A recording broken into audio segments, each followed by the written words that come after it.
Combien de raisons pouvez-vous trouver pour travailler en toute sécurité? Un bonnet de sécurité? Pour améliorer les statistiques en sécurité de la compagnie? Certaines personnes pourraient dire que la raison la plus évidente est qu'ils ne veulent pas vivre avec des douleurs physiques ni des douleurs émotionnelles après avoir vu un collègue de travail se blesser au travail. Souvent, les gens ne considèrent pas le fait que lorsqu'une personne est blessée au travail, cette personne n'est pas la seule à souffrir. La famille du travailleur blessé souffre aussi et doit supporter du chagrin, du stress et la perte de revenus. Avez-vous un conjoint ou un autre membre de la famille sur qui vous pourriez compter pour vos soins à domicile si vous étiez blessé? Quel serait leur sacrifice s'ils devaient prendre soin de vous? Des blessures mineures peuvent affecter votre revenu pendant votre récupération. Et même si l'assurance compensation peut couvrir certains coûts médicaux et une portion des revenus, les dépenses d'un travailleur blessé sont souvent plus élevées après la blessure. Une blessure sévère pourrait avoir des effets à long terme sur votre santé, vos finances, votre estime de soi, ainsi que sur la qualité de vie de votre famille. Réfléchissez aux aspects de votre vie qui vous rendent heureux. Vous réaliserez ainsi que vous avez plusieurs raisons importantes pour travailler en toute sécurité.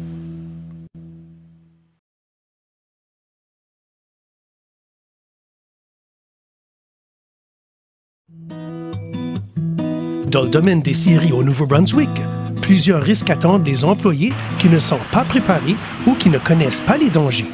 À l'intérieur d'une scierie et à l'extérieur dans la cour, les choses se passent rapidement. L'environnement peut être bruyant et à haute vitesse. L'équipement est coupant et puissant. Et le potentiel de blessure est partout. C'est pourquoi vous devez réfléchir à tout ce que vous faites.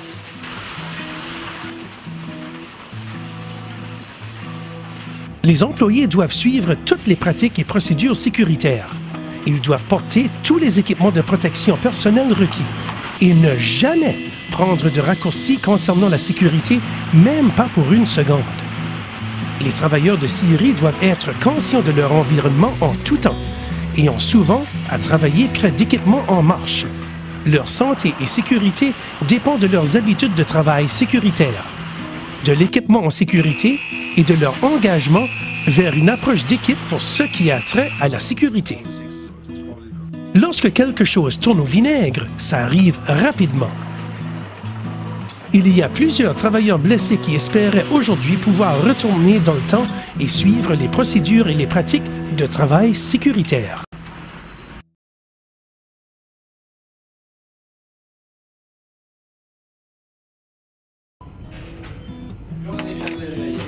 La création d'un programme d'orientation spécifique aux scieries conscientisera à la sécurité dans le domaine. Les compagnies ont une obligation envers leurs employés et envers la loi de fournir un environnement de travail sécuritaire, et ceci débute avec l'orientation en sécurité. Lorsqu'une compagnie détient un programme d'orientation pour les nouveaux employés, elles en retirent plusieurs bénéfices pour la compagnie et pour l'employé, incluant une réduction de risque pour des blessures et les accidents.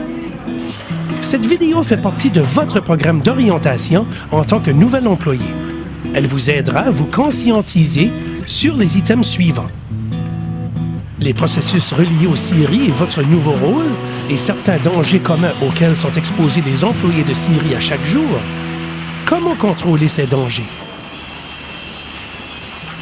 Comment ces dangers peuvent affecter votre sécurité et celle des autres?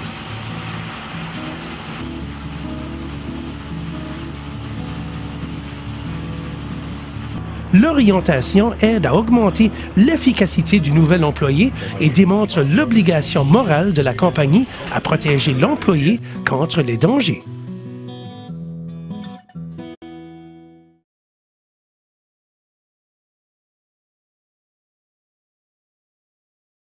L'objectif principal de la loi sur l'hygiène, la santé et la sécurité au travail est de protéger les travailleurs des dangers reliés à la santé et la sécurité au travail.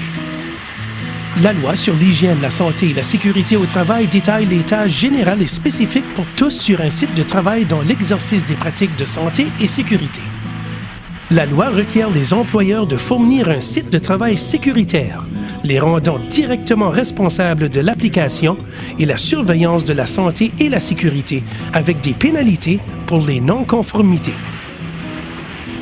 Les officiers en santé et sécurité de travail sécuritaire Nouveau-Brunswick ont l'autorité d'inspecter les sites de travail, d'enquêter les plaintes, les accidents et d'émettre des ordres pour les non-conformités. La loi sur l'hygiène, la santé et la sécurité au travail donne aussi aux travailleurs 3 droits de base. Le droit de connaître les dangers au travail, le droit de participer aux initiatives en santé et sécurité et le droit de refuser du travail non sécuritaire.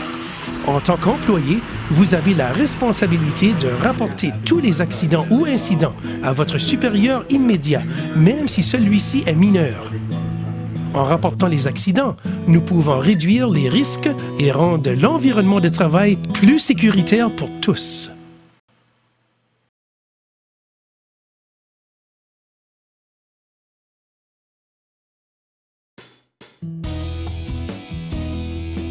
La loi sur l'hygiène, la santé et la sécurité au travail est le principe fondamental de la législation au Nouveau-Brunswick en ce qui a trait à la santé et la sécurité au travail. La loi définit les nouveaux employés en tant que toute personne qui est nouveau dans un poste ou un site de travail, retourne dans un poste ou un site de travail où des dangers ont changé pendant son absence, est une personne de moins de 25 ans et qui retourne dans un poste ou un site de travail après une absence de plus de 6 mois, est un employé affecté par un changement des dangers sur un site de travail. Si vous faites partie d'une de ces catégories, vous serez donc sujet à une orientation pour nouveaux employés, en plus de la formation spécifique appropriée à votre nouveau poste. La loi indique que l'employeur doit assurer que le nouvel employé reçoive l'orientation et la formation spécifique au poste et au site de travail du nouvel employé avant que l'employé ne débute le travail. Aussi indiqués dans la loi sont les éléments qui doivent être inclus dans l'orientation de l'employé. Nom et information contact du superviseur de l'employé, l'information contact du comité ou représentant en santé et sécurité de l'employeur, tous les droits, responsabilités et tâches d'un employé tels que stipulés dans la loi, incluant les exigences de rapport et le droit de refuser d'effectuer une action, les procédures en santé et sécurité et les codes de pratique reliés aux tâches d'un nouvel employé, le lieu des installations en premiers soins et toute information pertinente, les procédures d'urgence reliées au rapport de maladie et de blessures, l'utilisation d'équipements de protection personnelle.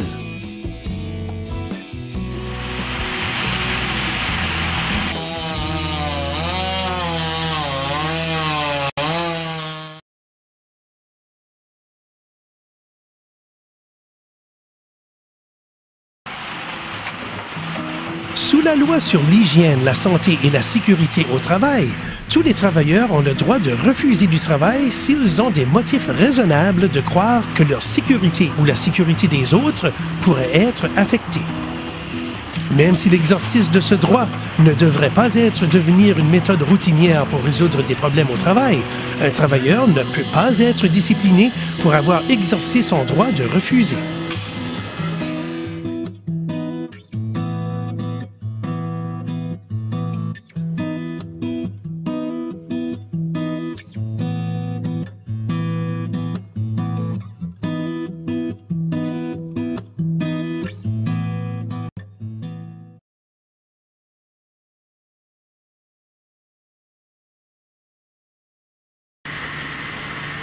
Dans votre nouveau poste, vous verrez probablement plusieurs processus avec lesquels vous n'êtes pas familier.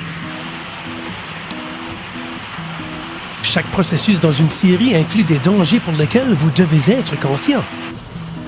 Dans la cour à bois, des billots sont déchargés des camions et empilés dans la cour. Les billots sont ensuite livrés à la scierie pour la prise en charge et le tri. Des billots roulants en plus du trafic de véhicules et d'équipements lourds sont des dangers communs dans chaque cour de scierie. Soyez conscient des exigences de votre compagnie en EPP et des politiques concernant les piétons. À l'intérieur de la scierie, les billots sont écorcés, sciés, planés, triés et empilés. L'atmosphère peut être bruyante, poussiéreux et à toute vitesse, incluant plusieurs dangers. Des lames coupantes, des convoyeurs et des chaînes en mouvement et des débris volants sont quelques-uns des dangers potentiels pour lesquels les travailleurs doivent être constamment conscients. Soyez conscient de votre environnement et n'hésitez pas à poser des questions. Une fois que le bois est traité, il est normalement séché, emballé et préparé pour la livraison. Les employés doivent être attentifs lorsqu'ils travaillent près des grues, chargeurs, camions, voiturettes à rail et équipements d'emballage. Si à tout moment vous êtes incertain de la tâche ou si vous êtes concerné pour votre sécurité personnelle ou celle des autres, vous devriez parler à votre superviseur pour de la formation additionnelle.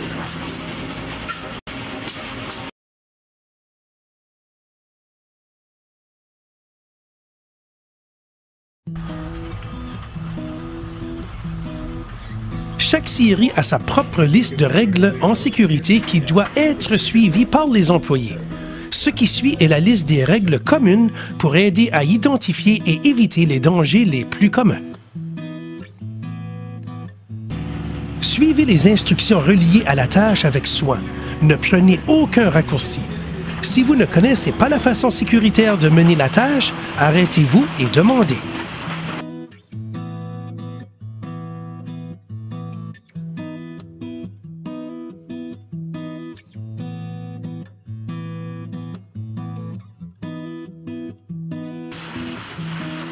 L'alcool et les drogues illicites sont interdits sur le site. Votre directeur ou superviseur discutera avec vous en plus grand détail de la politique de la compagnie concernant les drogues et l'alcool.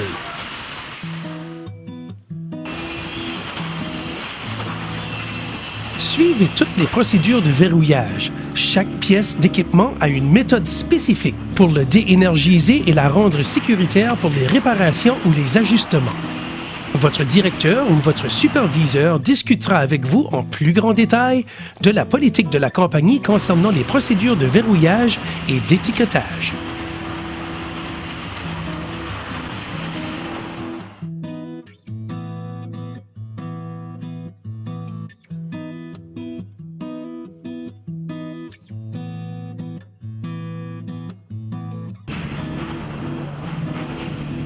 Portez des lunettes de sécurité appropriées lorsqu'applicables aux politiques de la compagnie. Des lunettes de sécurité protègent vos yeux contre la poussière, les saletés, le bois et le métal. Familiarisez-vous avec l'endroit où se trouvent les stations de rinçage dans votre établissement.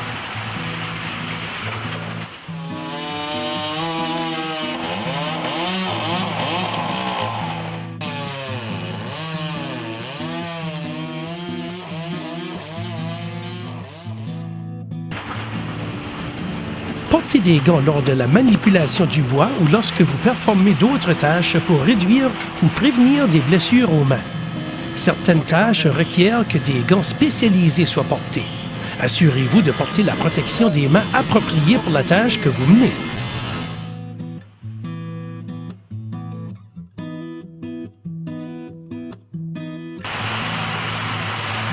Plusieurs scieries requièrent la protection d'ouïe dans les zones désignées. La perte d'ouïe se produit graduellement et n'est pas réversible. Votre directeur ou superviseur discutera avec vous en plus grand détail de la politique de la compagnie concernant la protection d'ouïe.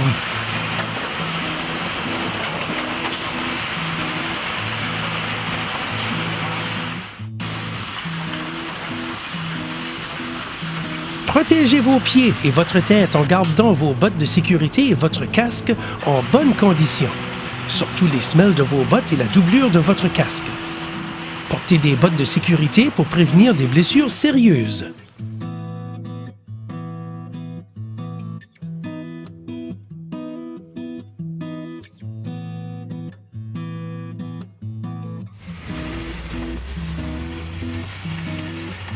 Porter une veste réflective augmentera de beaucoup votre visibilité lorsque vous travaillez dans la cour à bois, vous rendant plus visible aux chauffeurs de camions et aux opérateurs d'équipement. Pour une sécurité additionnelle, laissez le droit de passage aux opérateurs d'équipement et faites un contact visuel avec eux lorsque vous conduisez dans la cour à bois.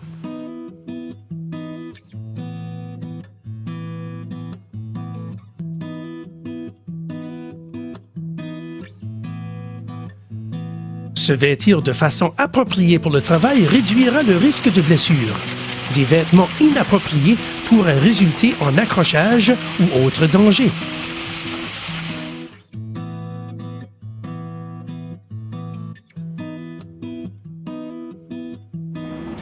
Courir sur le site est interdit, sauf dans le cas d'une urgence.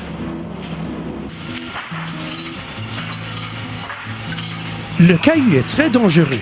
Ne jamais distraire l'attention d'un autre travailleur car vous pourriez lui causer une blessure.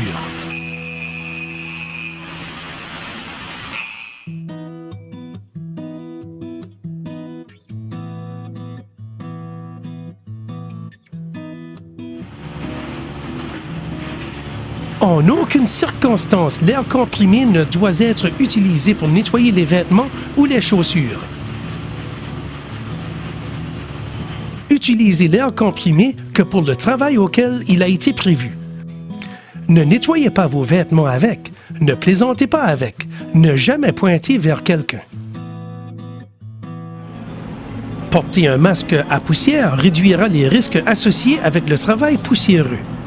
Des masques ou respirateurs spéciaux pour la fumée peuvent être requis dans certaines zones ou lors de travaux avec des produits chimiques spécifiques. Votre directeur ou superviseur discutera avec vous en plus grand détail de la politique de la compagnie concernant la protection respiratoire. Ne jamais se tenir debout ni marcher sous un chariot élévateur ou monte-charge.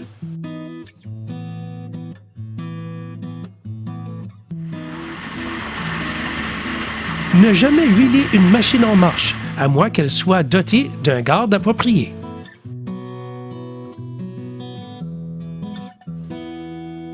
Ne jamais utiliser un échafaudage ou gréement improvisé ou défectueux.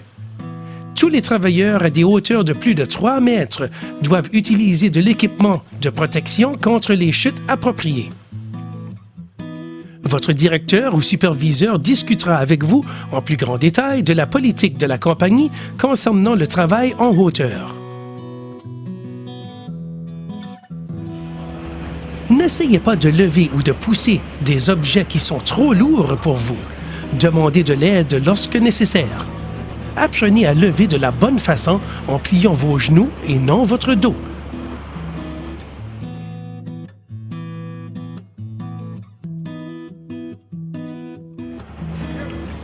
Pour monter les escaliers et les échelles correctement, utilisez toujours la règle du contact à 3 points.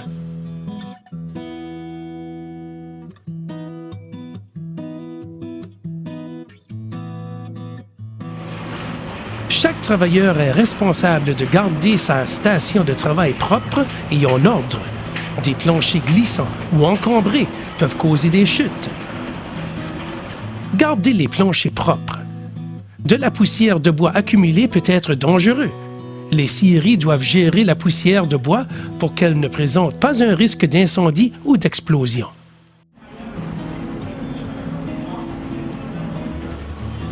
Si vous voyez quelqu'un travailler négligemment et pourrait se blesser, avisez-le de votre remarque et de travailler avec attention et en toute sécurité. La sécurité débute par le travail d'équipe.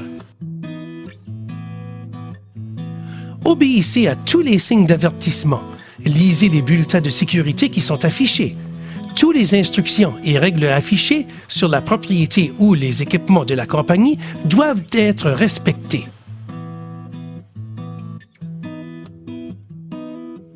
Dans le cas d'urgence, vous devez connaître l'endroit où se trouvent les extincteurs et les équipements d'incendie et connaître la façon appropriée pour utiliser l'équipement pour combattre les incendies dans votre département. Pour aider à prévenir les incendies, utilisez que les zones désignées pour fumer. Vous devez aussi connaître où sont les sorties d'urgence, les stations de premiers soins et les stations de rinçage. connaissez les numéros de téléphone d'urgence et qui a été formé en tant qu'intervenant en premiers soins.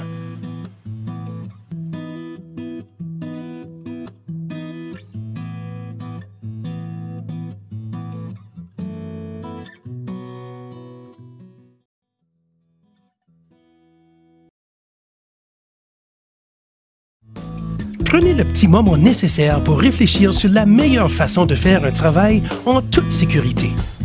Évaluez votre environnement, portez l'équipement de protection personnelle approprié et les vêtements pour la tâche et appliquez les procédures de travail sécuritaires. Les raisons pour travailler en toute sécurité ne s'appliquent pas seulement à votre emploi.